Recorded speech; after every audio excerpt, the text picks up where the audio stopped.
Till now, the LHC has searched for mini black holes at energy levels below 5.3 tera-electron volts. A theory called gravity's rainbow suggests this energy is too low. The article quotes CERN scientist Mir Faisal. His model predicts black holes could form at energy levels of at least 9.5 tera-electron volt in 6 dimensions and 11.9 tera-electron volts in other configurations. The article notes the LHC's current run operates at 13.6 tera-electron volts. This energy is now above the energy threshold mentioned in the theoretical model. But what does this mean for our planet? Now, it gets really interesting. In 2008, before the Large Hadron Collider was fully activated, a lawsuit was filed against CERN. The case argued that experiments at the collider could pose risks on a global scale, including the possibility of microscopic black holes. Around the same time, concerns were also raised in Europe from scientists and researchers. They submitted formal complaints, signed petitions, and publicly questioned whether the risks were being fully understood. These concerns were raised before the machine was switched on. The lawsuit was dismissed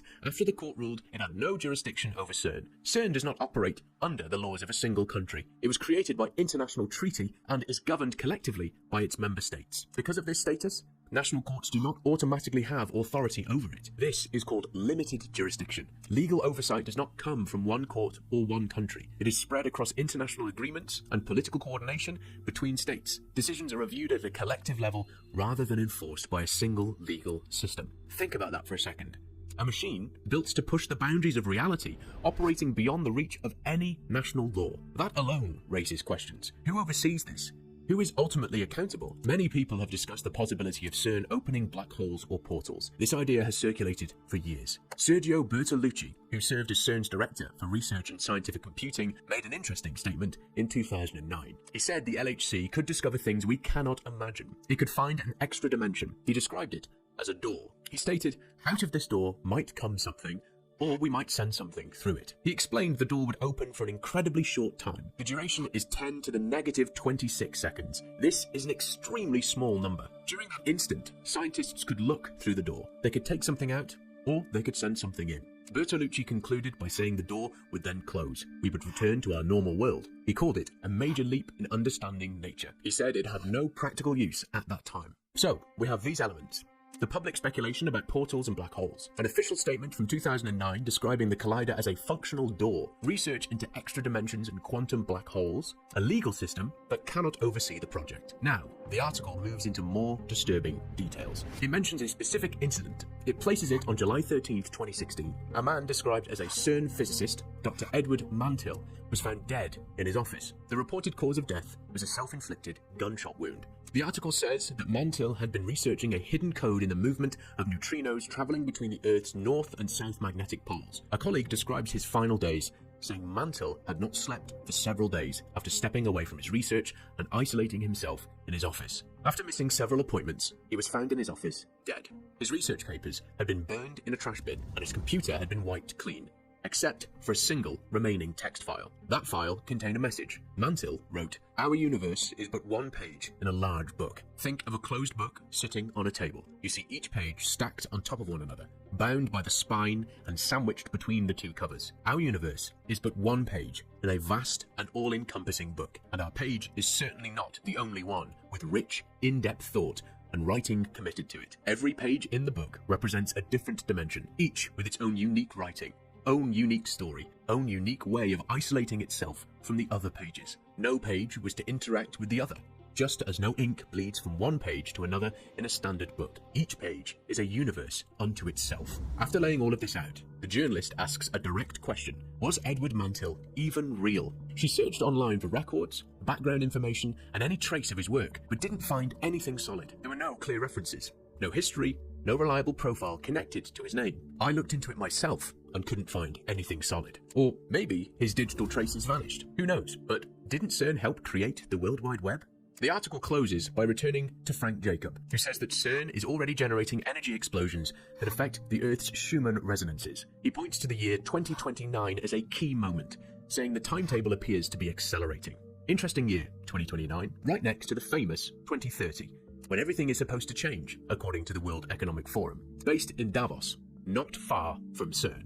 So, what do we have so far? We have insiders talking about portals and entities and mentioning that CERN is trying to change the time. We have the Mandela effects, a lot of them, We have a growing feeling, reported by many people, that time feels different, like it's accelerating. We have a massive scientific project operating at unprecedented energy levels, exploring extra dimensions, quantum phenomena, and the deepest structure of reality. We have legal challenges that failed to stop it.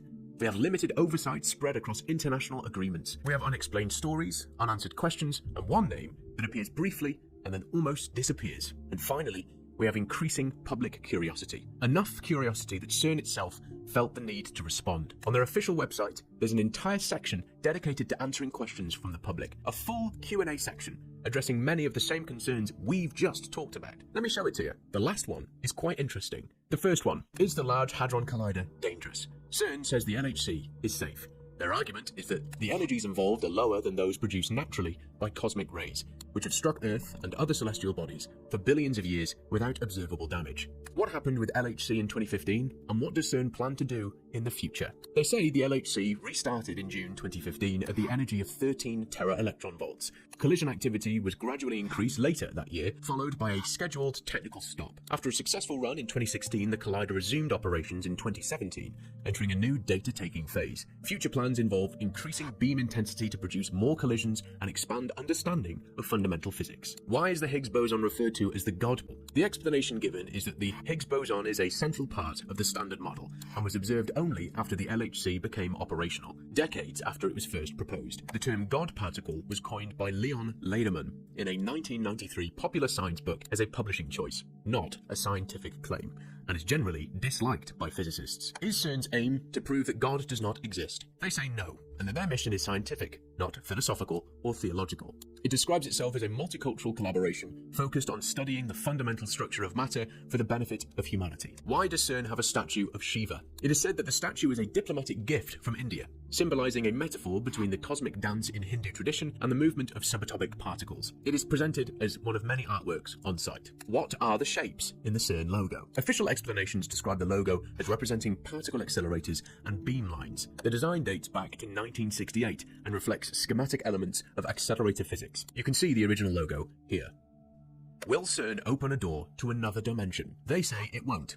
While some theories involve extra dimensions, experiments are described as tools that test theoretical models rather than creating physical openings. What did Stephen Hawking say about Higgs potentially destroying the universe? It is clarified that Hawking was not discussing the work being done at the LHC. The LHC is described as observing nature at a fundamental level without influencing it. Measurements of the Higgs boson suggest the universe exists in a long-term, quasi-stable state, far exceeding any imaginable timescale. Can the LHC have an influence on weather patterns and natural phenomena? The response given is that it cannot. The electromagnetic fields generated by the LHC are contained within the magnets and are comparable to those used in medical imaging devices. Will CERN generate a black hole? The explanation provided is that the LHC will not create black holes in the cosmological sense. Some theories predict the possibility of microscopic quantum effects, which are described as harmless and scientifically valuable. I saw a video of a strange ritual at CERN.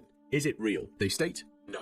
This video, from summer 2016, was a work of fiction showing a contrived scene. CERN does not condone this kind of action, which breaches CERN's professional guidelines. Those involved were identified and appropriate measures taken. Interesting year. Wasn't 2016 the year that tunnel in Switzerland officially opened?